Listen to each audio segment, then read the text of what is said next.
Welcome to the Dark Horse Paranormal Podcast live. My name's Chris Carr. And I'm Kristen Johnson. And as a lot of you probably know, we just got done talking to our friend Seraphine Hurley of the Infinite Inquisition, which is now on every Thursday, right before us, from 8 to 9 Eastern time, and also on Saturdays from 7 to 8, right? Eastern, right after us. So it's great. Our Bigfoot and the Bunny show on Saturdays. So anyways, as usual, we're chasing our tails. Do I not say that every week? Every week. It's become like a weekly thing. I am sorry for my slight bit of unprofessionalism. However, we have an awesome show for you. I've got a special shirt on here. I've been doing all this Christmas shopping, and I'm not particularly religious. Not that I'm going to get into all that, but we just celebrate the holiday. You know, we have kids and all that, and it's got alien on there, and it's chasing a cat that looks a little like mine. He's going to eat him. So I think you're going to love our guest. Let me tell you a little bit about him. His name is David Levitt. He has been a research scientist and product developer at Atari, VPL, Viacom, Interval Research, is taught at New York University and MIT, and co-founded 3 startups, including Pantomime Corporation in 2014. He and Don Hopkins launched Pantomime, delivering magical mixed reality experiences that feature real-time animation and realistic physics, reach-in interaction, and networked multiplayer action. In 2021, Pantomime created reality faucet software that uses LiDAR depth sensors, and I know you like LiDAR. Yeah, we've talked about LiDAR quite a bit in iPhones and iPads to create a AR with uncannily realistic physics that reflects to the user's unique environments. We're going to talk about all kinds of stuff. We're going to talk about physics. We're going to talk about the paranormal. We're going to talk about artificial intelligence. We're going to have a good time. Let me bring him right on. We're going to get right to things. Hey, David, how are you? Terrific. How are you? Great to see you. Great, welcome to Dark Horse Paranormal. So glad to have you on. We're really looking forward to this. It's, we're going to have an interesting conversation. Absolutely. I know you are the wife of Gail Heisen, who has been a good friend of ours. Before. Yeah, and we have met, and you were on our show when we had Gail on. Mr. Heisen. Yes, and I'm turning you up a little bit. Your mic's just a little bit low. I don't know if you just want to get a little closer to it. Okay.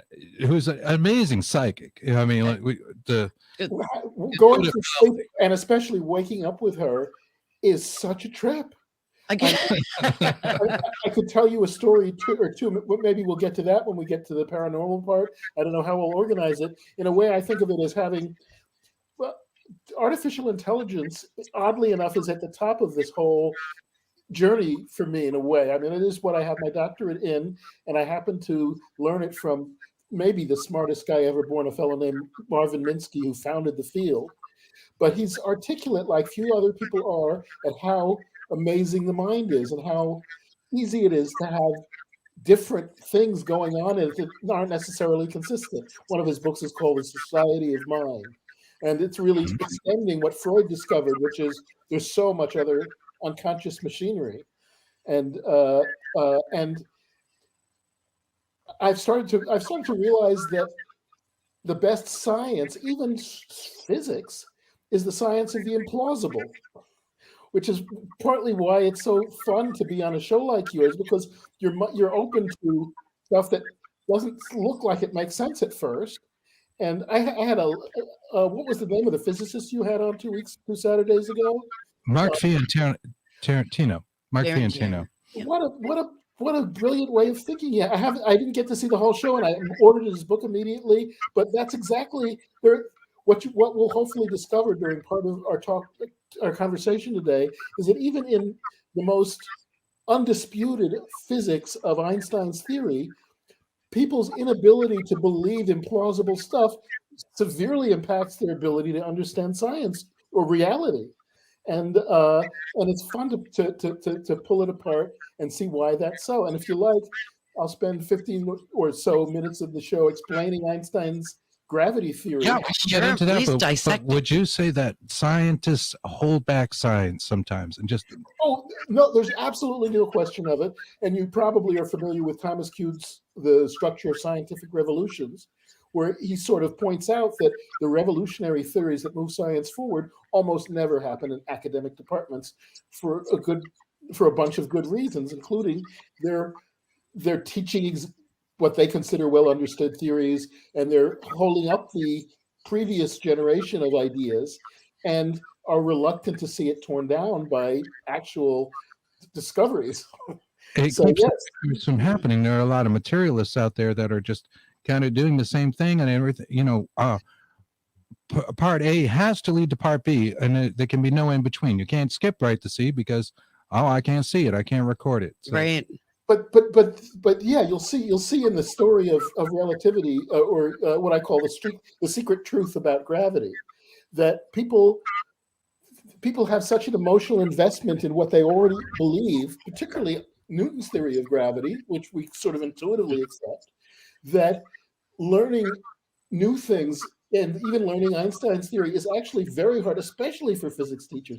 It's funny, I've talked to high school students and seniors and others and scientists and Nobel winners, and the ones who have a Nobel Prize understand very quickly that they don't have to be defensive, and the ones that are teaching in some department sometimes get very clammy, and they'd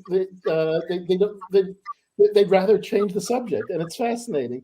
I didn't realize. I thought I have a book called The Secret Truth About Gravity, and I have a paper online that I can point you to on Medium. But I thought it was going to be mainly about relativity and science, but it's also about, I didn't even know the word when I started, epistemology. How people decide to change what they believe winds up being the key to understanding a lot of science and learning, and how people could, because the truth is, one of the big results in artificial intelligence, you could argue, is about how we use narratives. The classic Roger Schenck, Professor Schenck of Yale, who's one of my early professors, says to a computer or a person, John went to the restaurant, he ordered a hamburger, he paid the waitress, and he left. And then so you process that and you say, okay, did John eat a hamburger? And if you're using logic, you say, okay, he paid the waitress and he ordered one, but it doesn't say he ate it. But you know the hamburger story, and that was central to Schenck's and Minsky's work. So you fill in the blanks and use frames and narratives to hear things that weren't really in evidence, if you will, right? It's not a complicated idea, defaults, but it's key to it's key to how different logical deduction is from how people think. And the brain works logically. The brain tries to put these things together. And this is where, like, one of those areas where we cross into the paranormal when we talk about things like pareidolia. Mm-hmm. Brain is always trying to put things together and make a story. The story is not necessarily there. You could be looking at a reflection in a window, but somebody told you, oh, it's a ghost. So now you see a ghost, right? Exactly. Yes. And there's such a temptation, and so much of perception is about what evidence you throw out, and that wreaks havoc when you're trying to understand something paranormal. And so, stop me if Gail has already told you this story. Gail Heisen, she bolts up in bed, she rushes to the toilet. She's vomiting violently, and God, you can bet I'm right awake and running over there. And it's such a sound that am I going to see blood? What is this? And she stops, and she gets her breath, and she starts sobbing, and she says, "Uncle Willie's dead." Oh my goodness! And I've known her for long enough to know that is probably true. And sure enough, the call comes to her sister an hour later, and Uncle Willie was projectile vomiting when he died. Oh, wow. Goodness. And that's how she just saw it. And he wasn't in the hospital. He wasn't on life support. No one thought he would die then. Gail has this thing. Oh, yes. I don't understand it. Right. And science does like as written down in a book, you know. I'm the ultimate skeptic. You know, Penn and Teller used to come to the media lab to be skeptical with us. And, you know, we at MIT, when someone says, "What's your sign?" we say, "Stop." I love that. we treasure our skepticism. But Sure. I can't erase that night with Uncle Willie. It's real evidence. I am a witness of unexplained phenomena. And there's such a temptation among people trying too hard to be skeptical to say, that's when we better never talk about again. You're right. There's a lot of that. Right? It is tough. It's tough to balance what's logical, you know, and what we can understand, and the causative effects, cause and effect, you know, versus something you go, well, how did that happen? Right. But there is, you know, quite a bit of data out there to prove you know, the parapsychology field is riddled with like amazing friggin' data. Yes. Yet it's still not being taught.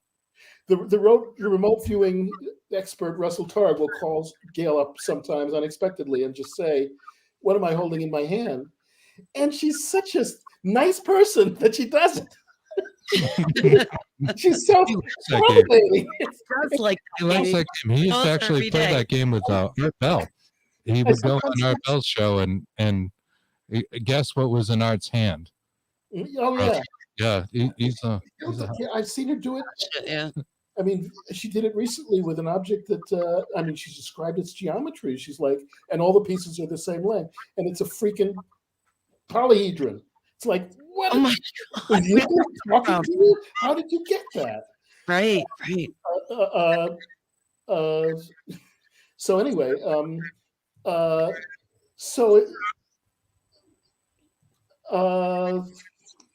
I might have thrown you a little off track, David. No worries. Yeah, well, there's so much to talk about. I just wanted to tell more Gail stories. Yeah, no, it's okay. Let's talk about you. You've done all this work, and let me explain the physics, because it's so exciting and it's fun, right? Technically, Einstein invented the theory of general relativity to explain electromagnetism and gravity back in 1915.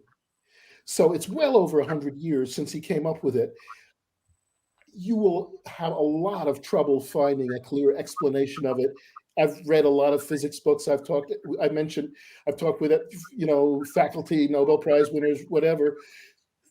People can't believe it. People can't accept it. Let me try it out on you guys, and you'll see how hard it is. Okay. It's the opposite of what you thought. It's the opposite of what Isaac Newton and all of the rest of us thought.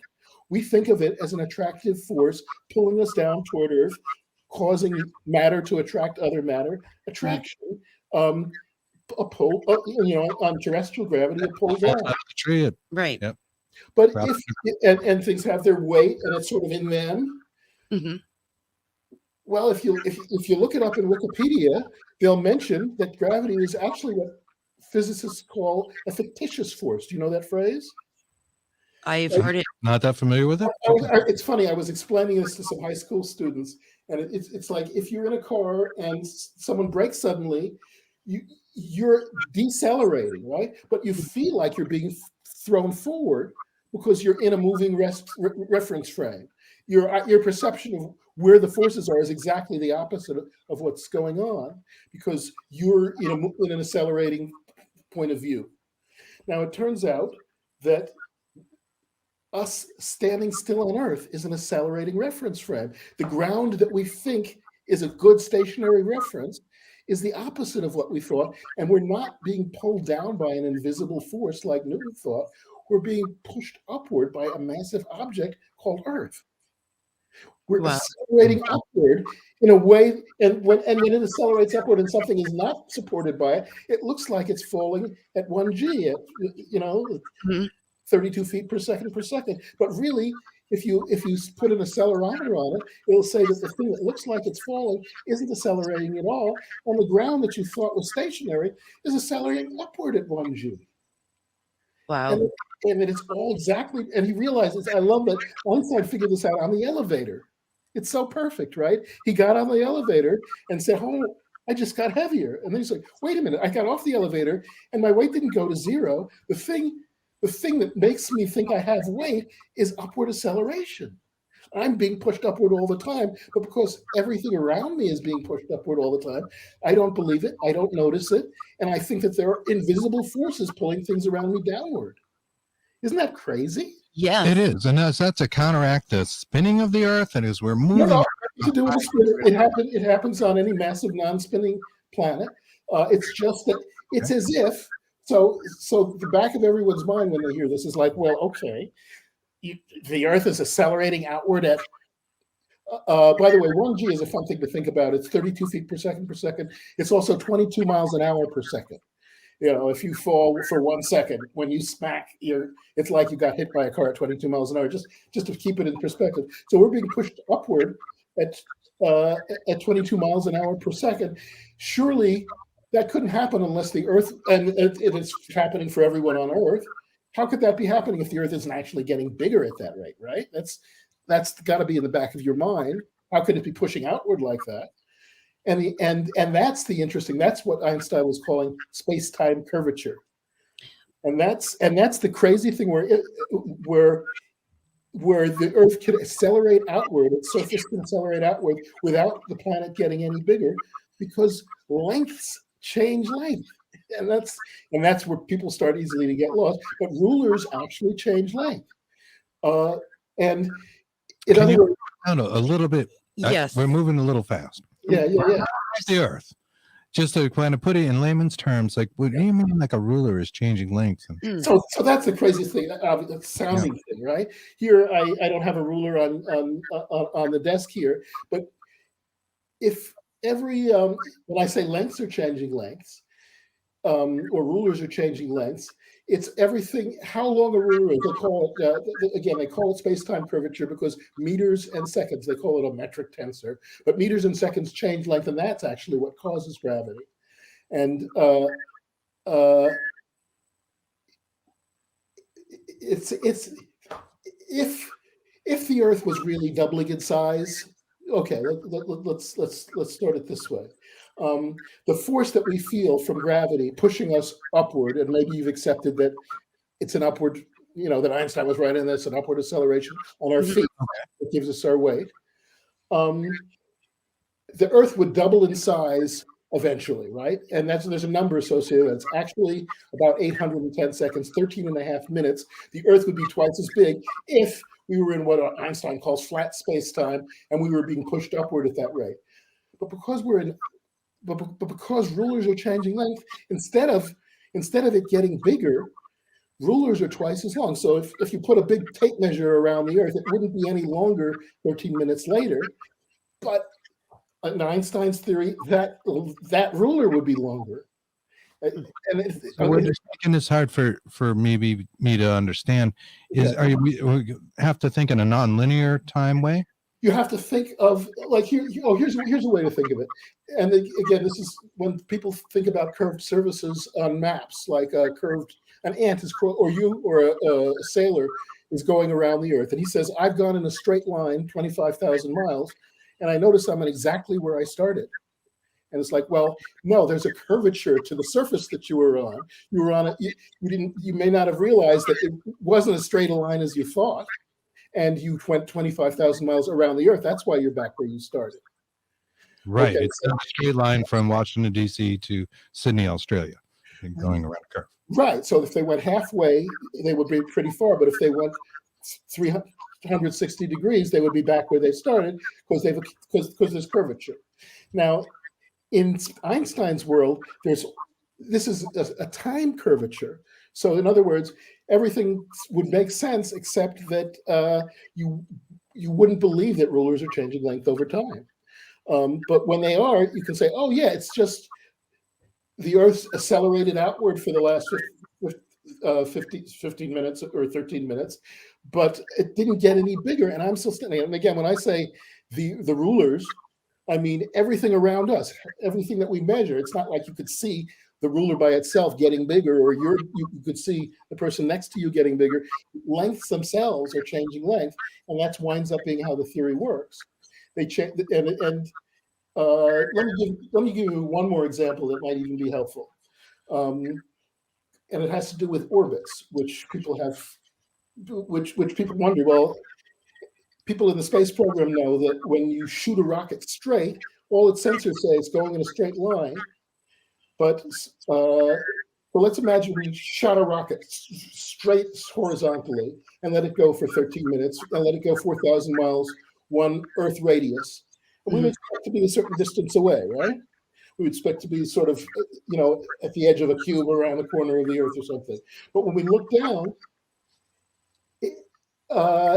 we actually curved around the Earth. We're actually in an orbit around the Earth, even though we didn't make a turn. We don't feel it. And you can't really feel it on the spaceship. You're going in a straight line that is also, again, just like the ant or the sailor that doesn't know he's on a globe. Right. We think we've gone one Earth radius, 4,000 miles, but we've also accumulated what a math nerd would call one radian, or 57 degrees of arc, and we're 1/6 of the way around an orbit around the Earth. If we do that 6 or 2 pi more times, we'll have done a complete orbit, even though we were going in a straight line the whole time. Mm-hmm. So it's kind of trippy. It's very hard to picture. It's very hard to believe that gravity doesn't pull things down and that you're being pushed up. That's just all preposterous sounding. It seems illogical. Yes. Right. But it winds up actually being the theory that Newton was searching for, right? Newton had his theory. Actually, I have a quote from Newton's period, because someone in Newton's era didn't believe his theory and wrote, or was skeptical, I should say, of his theory, and wrote that one body may act upon another at a distance through a vacuum without the mediation of anything else. Basically, he's talking about how can things have invisible forces on them when they're not colliding or being pushed by anything, without any mediation of anything else, and by and through which their action and force may be conveyed from one to another, is to me so great an absurdity that I believe no man who has the philosophical matters of a competent faculty of thinking could ever fall into it. That's this person's opinion of Newton's theory. Can you guess who? It's an interesting way to end. Right. That's right. So this critic of Newton is Isaac Newton, the day after he wrote his theory. Is that right? Oh, wow. In other words, he's exactly the kind of smart, skeptical mind where he's doing devil's advocate and questioning his own theory and saying, hey, there's something wrong. If I'm saying invisible forces are pulling everything around us at exactly the same acceleration, it sounds crazy. I'm incompetent. I could never fall into this, could I? But he didn't have a better idea, and it survived as a theory for 300 years. Amazingly, Einstein had the real answer to his question. The thing that's responsible for gravity, right? It's not. It's the big, massive Earth pushing the thing. Einstein's theory is not a theory about invisible. In a weird way, Newton's theory was magical and absurd. Invisible forces. Einstein's theory is no. The Earth, this big iron rock, the biggest, densest thing in the solar system, that's what's pushing against you. But you don't really, but you have trouble believing it. You know what I'm saying? Yes, we do. Right. It doesn't add up to our linear timeline. The way we see it. I mean, time itself is like a dimension within itself. It's something totally separate than the other dimensions, really. And there is, of course, time dilation too. Feynman, the great physicist, liked to say that you can't have bending of time without bending of space too. And really, in a way, what I'm talking about could be called space dilation. And time dilation is well accepted and understood. People have a lot of trouble believing what I was just saying about the Earth. The Earth. Well, in fact, let me just finish that one point. So this rocket has gone around the Earth 6 radii and it's come all the way back around. That's basically Einstein's version of Kepler's law. How the 90-minute orbit of a low Earth satellite is defined by 13 minutes times 2 pi. Or anyway, so this all is in a way very beautiful, simple, elegant math. But again, it sounds preposterous if you grew up believing Newton's theory. If you didn't, if someone just told a smart 8-year-old, oh, you know what, rulers can stretch in the presence of matter, they could probably figure out Einstein's theory in a couple of hours. But nobody really feels comfortable thinking that. You know what I'm saying? Right. Right. Yeah, I think most people don't really grasp Einstein's theory of relativity, or some of the physics that ended up going into things like quantum physics, which really gets heady. Yes. And yeah, that's even further out there. But even basic stuff like gravitation, it becomes controversial. People, you know, I've had plenty of cases where you could show someone's Einstein's theory, and if you weren't careful, they'd say that sounds like the flat Earth theory. Like, you know, again, people. What a typical physics book does is hide the student behind a lot of math, and then say, and it looks a lot like Newton at the end. But you're right. Newtonian physics is absolutely what we're kind of taught growing up, and even if you didn't study to be a physicist, it's kind of the thing, you know, right? And it's all that cause and effect and kind of materialism that takes place in that, which kind of molds our minds to not even contemplate, like gravity, electricity. These are things that people really take for granted. Like, we know how to manipulate electricity, but then you say, well, what is it? Yeah. But an example. I just came across a fun thing called Veritasium. Have you seen that? They have physics videos that are very compelling. And the fellow was explaining that electric power doesn't travel through wires. And it bothered a lot of the other engineers, including some of my MIT friends who were reading it. And when you go through the Maxwell's equations and the pointing vectors, and especially when you look at generators where there isn't really a wire going from one to the other, they're just occupying the same field. People, you can see in the responses to engineers, well, I can't find an error in that, but it's not the way we think about it. And so you realize there's this incredible social thing. Here's the sociological thing, and maybe relates even more to the paranormal. People have a craving to believe what the person next to them believes. You know what I'm saying? People aren't comfortable discovering stuff, really. Most people, they're covered. You know, if everyone around me says, "I believe this under God," they say it too. Whether they, you know, expressing what they perceive is not most people's top priority, if you will. A sheep mentality. Yeah. I think a lot of people do fall into the sheep mentality. Absolutely. You grow up with these certain beliefs, you know, about, say, country, about I don't want to get into politics, but whatever it is, it's kind of politics on the show. It starts at an early age, and it's kind of embedded, and you're just kind of going along with it. Right. Never really aware, like, hey, why did they make me say that every day? Pledge allegiance. Right. One of my most or least favorite ones from 3 years ago or so was pretending that Putin controlled our elections.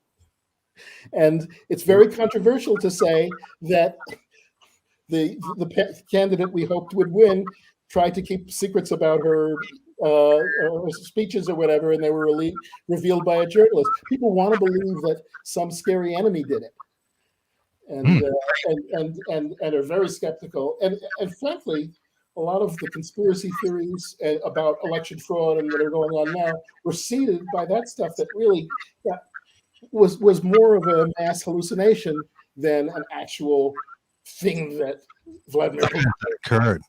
You know, yeah, it's not my favorite kind of conspiracy theories, and I do like some of them because I do think it's intriguing. I like thinking about things like aliens and then possibly walking among us, that sort of thing. What are your thoughts on UFOs and that? Coming from a science background, what do you think of, say, the UAP phenomena that's been so prevalent, and the disclosure that our government gave that was pretty weak? We knew it was going to be. I accept those. I've been waiting, expecting them for a long time. I had one UFO experience 2 years ago that really still haunts me, and it was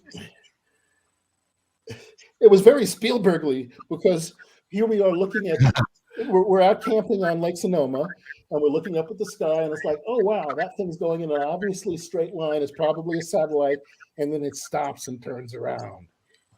All right. And did this do this kind of like on right angles? It just made no sense, right? It just stopped. It was not a satellite. Suddenly it was something that was too high up to be a drone and too bright. And then it was flashing, not flashing. It was glowing more and less in a way that I've never seen any aircraft do. Was it like an orb, or was it a craft, do you think? Oh, it's really high, right? It was high enough that I couldn't see a shape. I could just see motion. But it was a pretty bright dot, as bright as any of the stars or brighter. I could have mistaken it for a star, except that I was tracking it when suddenly it stops. Oh my God! Wow. and me and my daughter and son, and Yale was asleep, but we all saw it. There was no question about it, and we wondered where it would go and what it would do. And then it started doing this glowing thing, and then it turned around and went east, and it just that's officially unidentified in my book. Exactly, and you can't really think. I looked at newspapers. I looked the next night at the same time. I was the whole Richard Dreyfuss thing. Yes. But then your brain starts thinking about physics and how that is possible, and it's not. And right. Was it really way closer than I thought, but silent, or what? Right. Yeah, no, we totally agree with you. Actually, our name Bigfoot and the Bunny, which is our Saturday show, stems from us watching Thank you. A UFO through the sky together out our front lawn. And it's sad to say, we smoke cigarettes. We shouldn't. It's killing us. We got to stop. But we're outside. We get to see a lot of outside phenomena in the sky because we go outside to smoke, right? Right. So we spend more time looking at the sky than the average person. And we see this red light just like moving. I mean, way faster than a jet, but not as fast as, like, say, a shooting star. Nope. Not quite that quick. And all I could do is point up because it was blowing our minds. We couldn't say anything across the sky, and we just watched it go through the horizon. It was no tail on it or anything. It was a legit craft. So that was UAP phenomena to us. So we couldn't identify it. And I think military craft moved that fast. Yet it wasn't a shooting star meteorite. And it didn't stop. Now we have seen some weird things that have stopped and appeared drone like, and just go. But they're too big and way up, like you were saying, too high, and we go. I don't know. How possible is that? Like you were saying, it seems like there's more sightings. So, from a scientific perspective, what do you think something's going on? Is something changing? It's a little complicated, but I do think that there's more of it than people. People are so embarrassed when they see something impossible that they usually don't even talk about it. Right. We understand. You do too.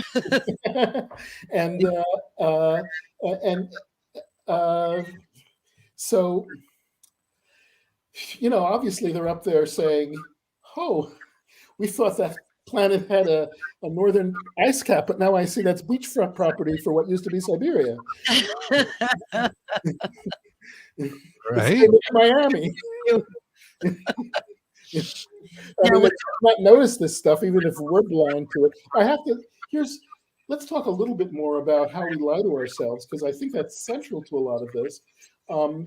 And I mean, sometimes I've thought of this past year or two as the year of peak gaslighting, where people say ridiculous things and act like they're not lying to you. Yes. But I think I have a friend named David Biedny who I think is going to be a guest on Yale's show, and who has seen some UFOs and other things. But I think his claim to fame might be what he calls addiction to deception. Nobody's really trying to gaslight someone else. It's just denial. Like Stuart Small used to say, denial just ain't a river in Egypt. Correct. But people convince themselves that stuff they've seen and know in their hearts isn't real, and then deceive other people about it, because then they can do it in character. Then they believe it. They're not even lying. Right. Now, how do you think that that fits with the paranormal now? I think that, again, not everyone wakes up with a gale every morning, but no. have seen things that they say. You know what? I mean, you've seen it in. I saw it in another movie in Niagara. The bad guy is in her place, and the husband comes in and says, "Oh, you had a dream." Yeah. And the guy's in the bathroom. That's always the way it works out. This plausible, the most plausible explanation, which Penn Jillette is right. Usually that's the one you want, but sometimes Right. It's like Arkham's razor, right? Yes. right. Mm. So people gaslight themselves and each other routinely. And again, it's what we're saying about the hamburger. They fill in the blanks, and if something like Yale just did doesn't fit, it's edited out. Right. Sure.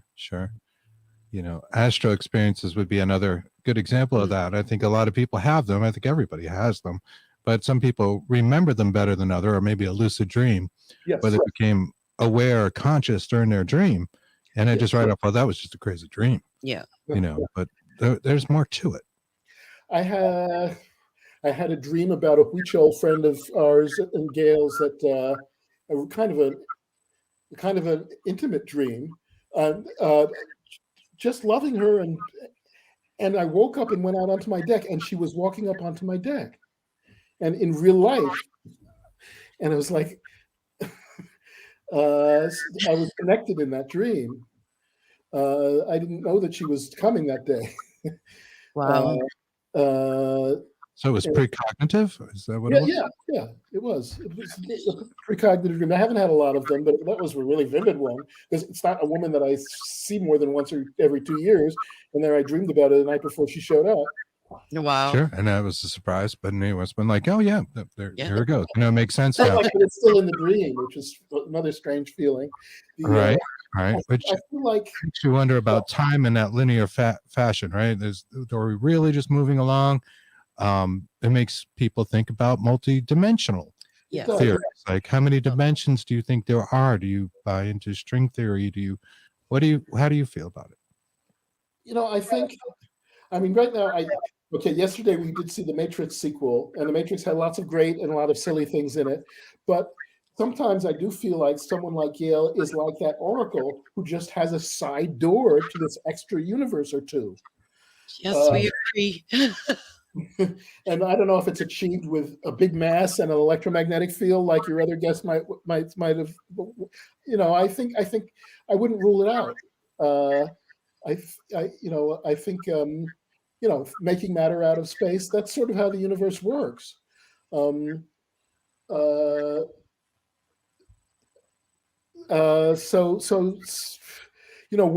those are not science fiction. It's just, could you make one that's shaped so that it didn't tear you apart when you wound up in some earlier time? Right. And maybe those things exist. We're just not aware of them. Portals. Or I guess a later time is a more plausible thing. Going back always sounds more complicated than speeding up time. It always seems to go forward. Mm-hmm. It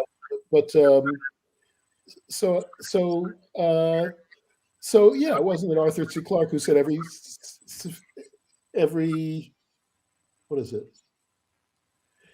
sufficiently sophisticated technology is indistinguishable from magic. Yeah, that's right. I mean, yesterday's magic is today's science, and really the science fiction we grew up with is taken for granted now. The idea that people would spend their half their day looking at a little black box in their hand, go out on dates, and both of them are just looking at this little black box, like they're so captivated by the little black box. It's like, people, put your phones down. The algorithm. Look up. That they're not even interacting. No. Sometimes this would be total science fiction if you came out with a movie that had that in, say, 1980. Right. On the other hand, and I think this is also an exciting year for me, because I've been in artificial intelligence for long enough. A lot of things, it's the whole field has been, well, they said in 10 years, and they've been saying it for 30 years. Now, are you guys familiar with GPT-3? No. That's one worth checking out. They've been getting AI programs to learn from text, internet, Wikipedia, all of that, and they can write. and they've written essays in the Guardian about why you shouldn't be afraid of them sentient robots. I know what you're talking about. I just saw something on Vice with that. It's real, Yes. and it's indistinguishable from human behavior. And it'd probably be easier to make an ethical robot representative than it would be to make a human one. I hate to say it. Right? I know Google's had some pretty interesting AI experiments. Then you work in AI. There's some questions out there about that. Joshua asked, do you think AI could potentially destroy humanity? And if so, what can people do to prevent it? I would ask, should they be preventing it? Is the cat out of the bag? Joshua, did you mean Schrodinger's cat? Also, is it really artificial if it's programmed or created by a living person? Just curious. Great questions. Although I think, again, as I was starting to say, well, partly I did a little work on a representation of Chomsky's mind. And I would say that it might be easier to build, and there have been, I think, the Forbin Project. There's been many science fiction stories where the robot is given control of all the weapons and says, "What are you psychotics doing? I'm never going to use these. I'm shutting them down." And if that's again, as the robot who wrote the article in the Guardian said, you should probably be more afraid of each other than you are of me. Yeah, that's what it that's really well put. And of course, the fear is always the Terminator theme, right? That the machines are going to start to build we themselves, talk about all the time. It's a Terminator, and they're going to be like, "Well, we don't need you." And Maximum Overdrive from the It's movie. much more like. And my first advisor before I started with Minsky was a fellow named Joseph Weizenbaum, who wrote a book called Computer Power and Human Reason. And he actually did the first psychiatrist program, where it would say, what's your problem? And you would say, I'm arguing with my mother. It would say, tell me more about your family.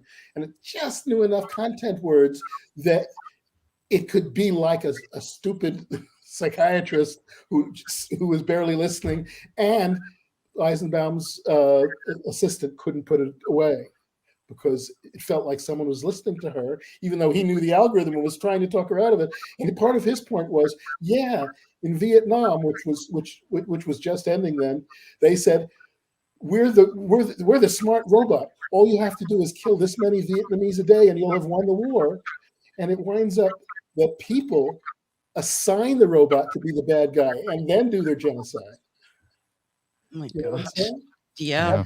That's what Weizenbaum was writing about. And so it's an important answer to this person's question. Yes, if you have the people who run the Defense Department now build the robot, it will be a psychotic killer. And it's not a will be. The only drone, when everyone was finally paying attention in Afghanistan during the final month, the only drone killed 7 kids and 3 other innocent adults. That's the only drone strike of that whole, and that was a typical Afghan drone strike. It's just, it's a little bit like George Floyd. The camera just happened to be on. It's a typical Afghan thing to do genocide with robots already. Right. Part of what you're saying is that some of this artificial intelligence is already AI. That's totally unfair. Yeah, right. The people are behind it are the ones really doing the killing. Right. You know, Now, something came the out. AI may be smart enough to take itself out of that equation. A couple of months ago on the news that the Pentagon has been building in a missile, empty missile silo, a AI robot, like a super soldier, and they've been working on it for years and years. Do you know anything about that? I don't, but because they have limited funding, it's always the first chapter of every plausible science fiction story. Well, true, but they actually did. So, yes, I mean we know Russell Todd's group got funding, for more benign things. But the point is, they do have unlimited resources, and they're very secretive. So it's kind of, it's all one giant black site on some level, right? Absolutely. Now, speaking about Russell Targ, you guys created an app, and we have that app. Yes. Yes. Oh, let's talk about that because I love this app. Me too. And I use it a lot. And I did you work on both of them? I wrote both of them. You wrote both of them? Okay. Wow. I'm going to show the first one. It's amazing. ESP Trainer.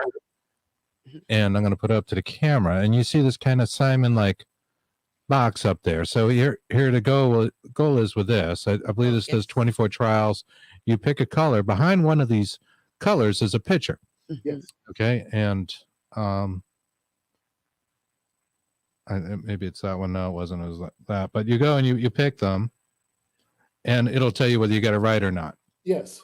And it does it, and it gives you a kind of a reference point based on a percentage that you get right out of the 24. Correct.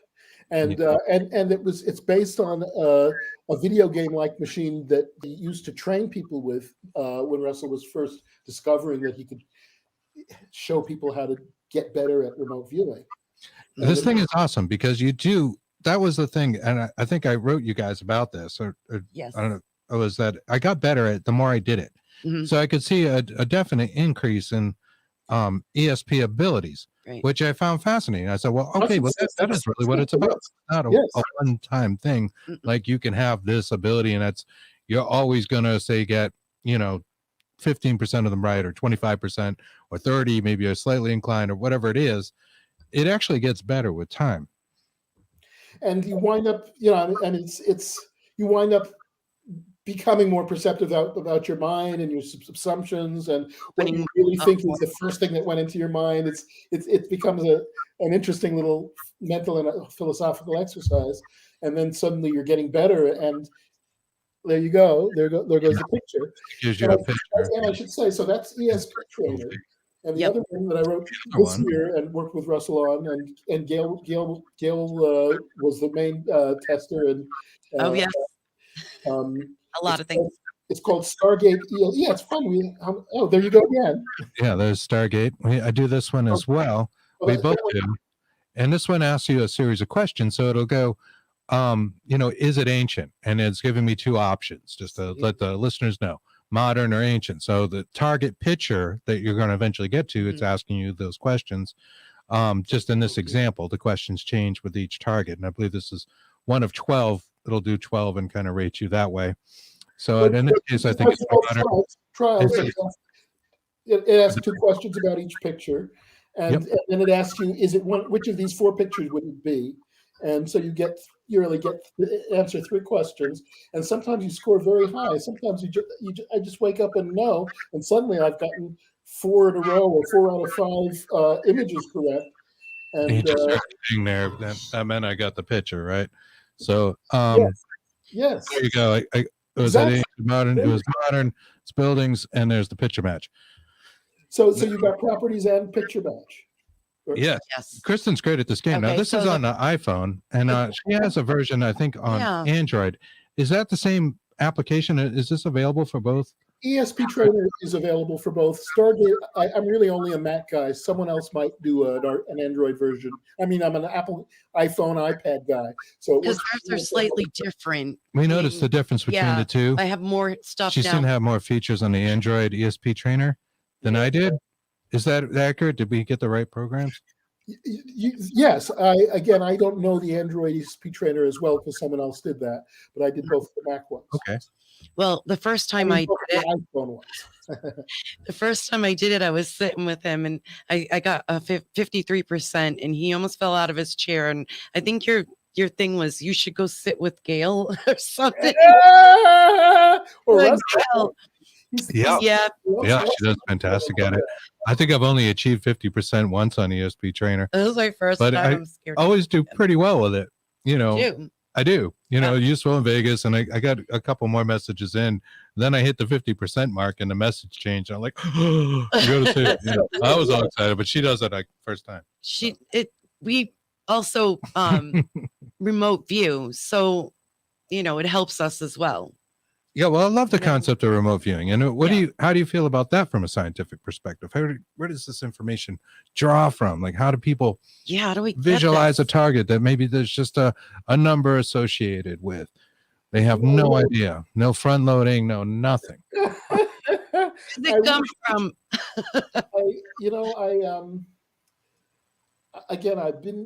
I've known Russell and Dean Radin, and I've been with Yale for going on 30 years. And I wish I had more of a theory of how this happens. I'm just not in denial that it happens. and that it's, did Gail tell you about the time she's sitting in a remote viewing with Russell and 70 other people at a class at IONS, Institute of Noetic Sciences? And he said, I've got a thing in the bag. She's great at ruining experiments. She says, Russell says, I've got an object in this bag, and I want you to just describe a property of it so you can get a sense of what remote viewing is like. And they said, it's metallic. And so, okay, I think it's pink. And Gail's hand is up in the back. He says, and she says, it's one of those 8-armed Shivas made of brass with a lotus base. Oh my gosh, you described the whole entire thing. and Russell says, we have to stop. And he pulls the Shiva out of the bag. That's exactly so what it is, right? He says, this is going to look like we set this up. Gail has never seen this object. I bought this today. We've not. She wrecked 2 experiments that day by knowing something she couldn't possibly know. Right, and we just we're trying to figure it out with quantum, and our brains are melting. If there were spirits helping us, this sounds ridiculous, but one of the few explanations would, again, I think of it as almost like that movie Zelig, where he feels uncomfortable being different. So in a room full of black people, he starts to turn black, and his eyes change when he's in Chinatown. I've never seen it. We're gonna have to watch that. It's a kind of a classic Woody Allen movie called Zelig, but Gail is like, a psychiatrist calls Gail up and says, he's read her book. He knows about her gnarly powers. He calls her up unexpectedly while she's doing the dishes and says, I have a patient here whose mother is missing. And she's like, okay. She's saying, well, he really hoped you might be able to help. I mean, he's right there. I'll put him on the phone, and she asks him a question or two. Is she sick? And she says, could you put she says, what do you think happened to her? He says, I think maybe she's passed.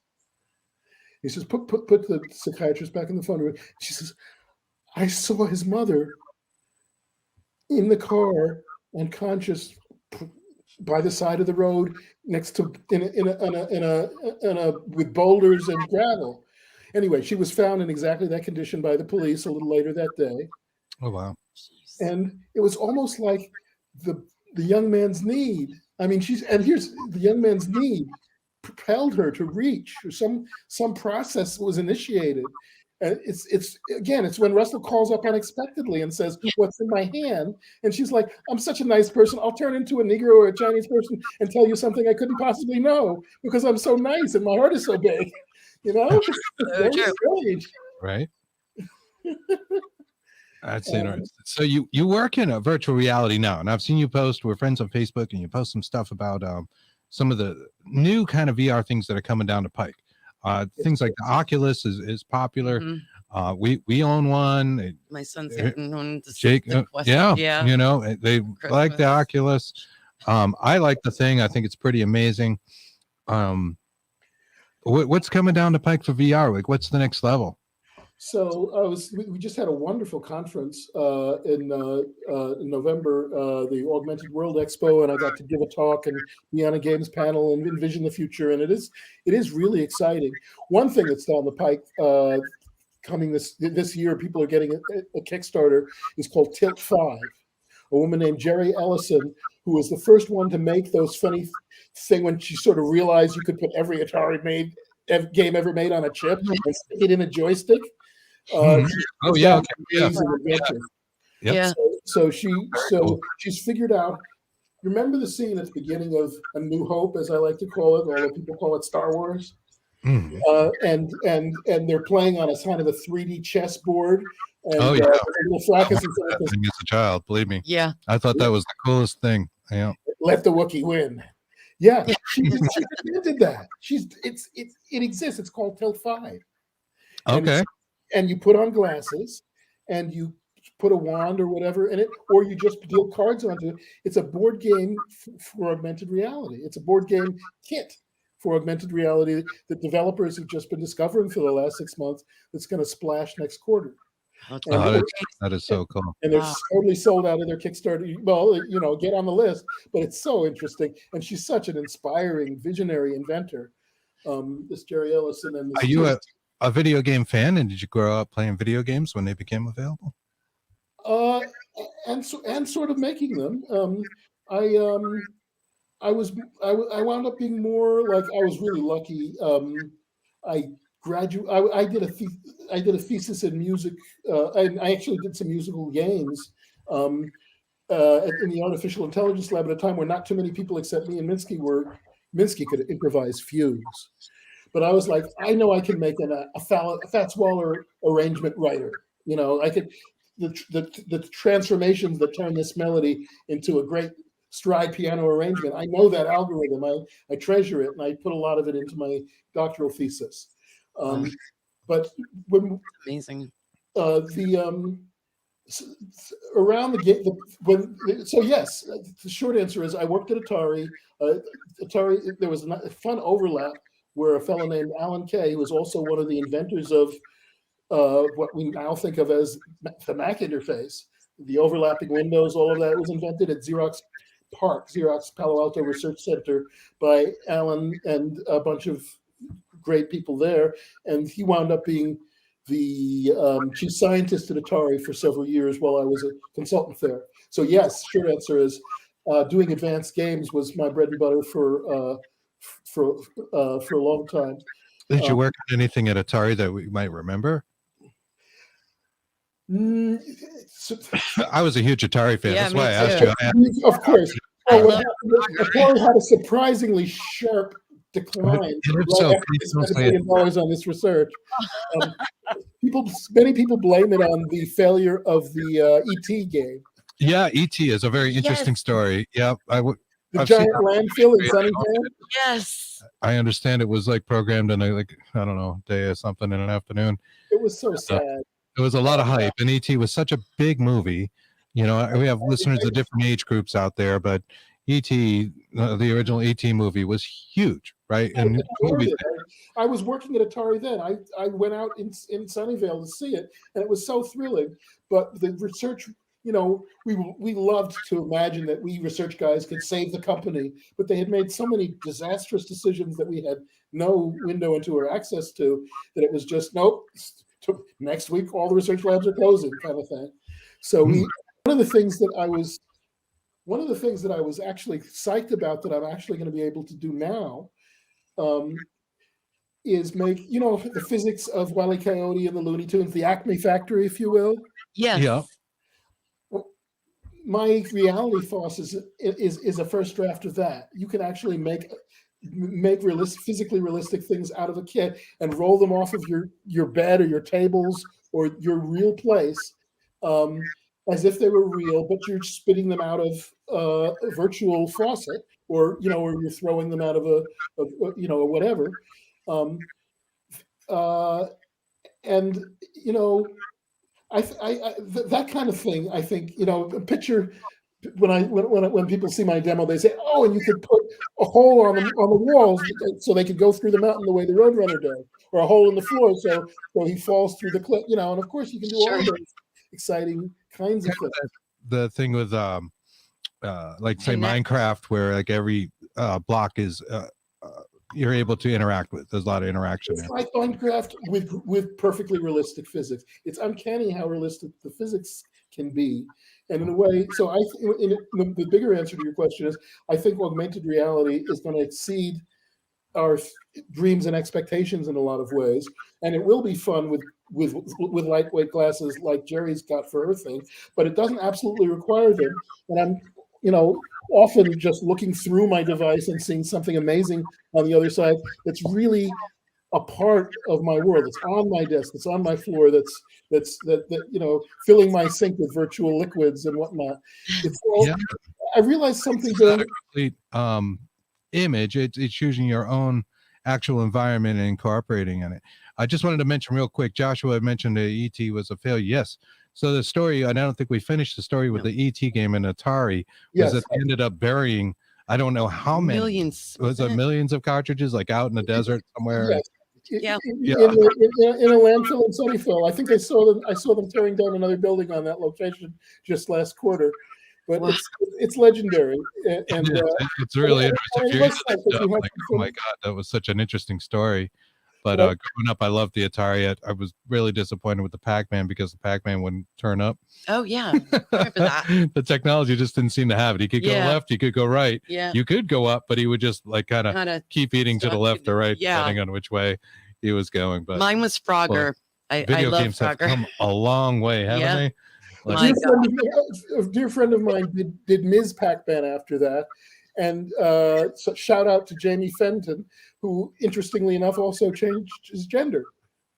Wow. So, Ms. Pac-Man, how perfect. There you go. Nice. Yeah. Hey. Love it. But but here's about augmented reality. Part of what's so exciting about it, I kind of realized that during that conference, people ask what's the main important difference between virtual and augmented reality. Virtual reality and video games and people from Niantic were very big on this. And those are the people who did Pokemon Go. Mm-hmm. There's 100 dystopian novels about, Ready Player One, people using VR and AR to escape their world. Right. AR is the opposite. AR is about embracing your world in a way. Right. In VR, move fast and break things. You literally blind. You bump into things if you're not careful sometimes. The newer Oculus makes that a little harder. But basically, it's about this self-contained world. Augmented reality is about caressing the shapes and curves of the space you're really in. In a way, I think of it as VR is colonial and AR is indigenous. Right? What most care about is respecting what's actually there. So it's incorporating your actual environment more so.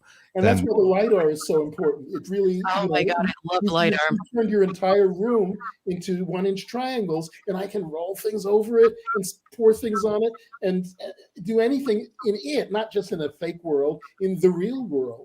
And I think that's 100 times more exciting. Crazy when it's like mental breakdown. My God, right? When you think about it, you're going to put on some kind of glasses. There's still glasses involved with AR, right?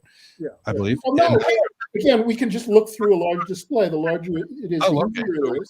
The display, but it's your room you're looking at, and now you've created some kind of beastie or something that's coming out of the wall in the corner. It's like horror games.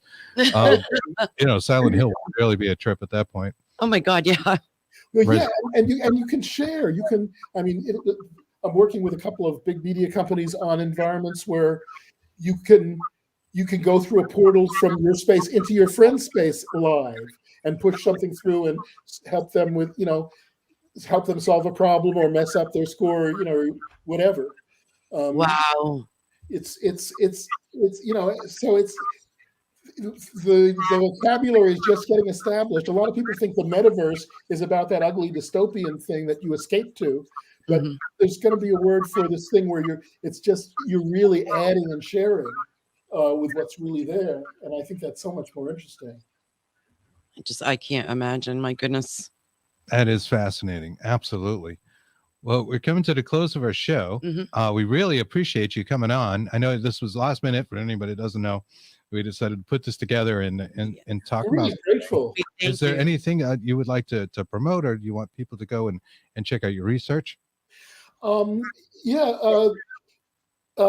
Medium, I have a couple of physics papers that, again, make it easier to understand Einstein's theory and how wild it is. The secret truth about gravity on Medium is one of them. There's our augmented reality app that really is the taste of all of this future of super realistic, uncannily realistic physics. Reality Faucet, and it works on the LiDAR, which is the last 2 years worth of iPhone Pros and iPad Pros. I mean, people when they see it, they go nuts sometimes. It's really thrilling. It is, yeah. Gail's podcast, of course, is Small Medium at Large. Absolutely. ESP Trainer and Stargate ESP apps that I wrote. Yeah, do check out those apps. And Yes, just so please. people know, they're not riddled with ads. You don't get ads. You don't. Nope. And they are completely free, which thing.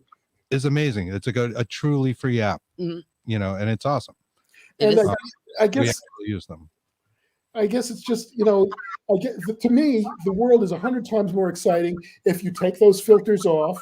Scales are naturally off. I don't know how she does that, but if you take those filters off, see how exciting everything really is. Yes. Even, you know, whether it's 100-year-old supposedly proven physics or stuff that no one else has ever seen before or will ever see, and fully accept it, enjoy it, and believe it, because you know your eyes and ears, you know, your witnessing is, you know, is more important than 100 addiction to deception victims, if you will. Sure. Live your life. That's it. You know, well, we really appreciate you coming on. We hope everybody enjoys their holiday, whatever it is you're celebrating out there. You know, stay safe. And we'll be back after the new year. I know Saturday we might just rerun one of our shows. One of our shows. Not sure which one. I'm thinking Joe Gallenberger. Yes. I don't think that's been out on. Joe Gallenberger. Do you know Joe? Have you met him in the parapsychology? He's a very interesting guy. He talks about manifestation, and it just seems to have an amazing gift for it. And we'll be back in the new year. I would also like to just shout out to one of my new friends. Her name is Kristen Binns. And we met today, and she's very into the paranormal, and she lives around here with us, and she's very excited to meet us and everything. So, hi, Kristen. Right on. So stay safe out there. Thank you again, David. We really appreciate you. It's really good talking to us. And we'll be back next week. Well, we'll have some kind of show on Saturday. And you can also check out Seraphine Show, Infinite Inquisition, on at 8:00, and then we'll be on at 9:00 with Dark Horse, and we'll be starting the new year. And thank you guys for listening. We love you. Thank you so much. Happy holiday. Happy New Year. You too. Thank you.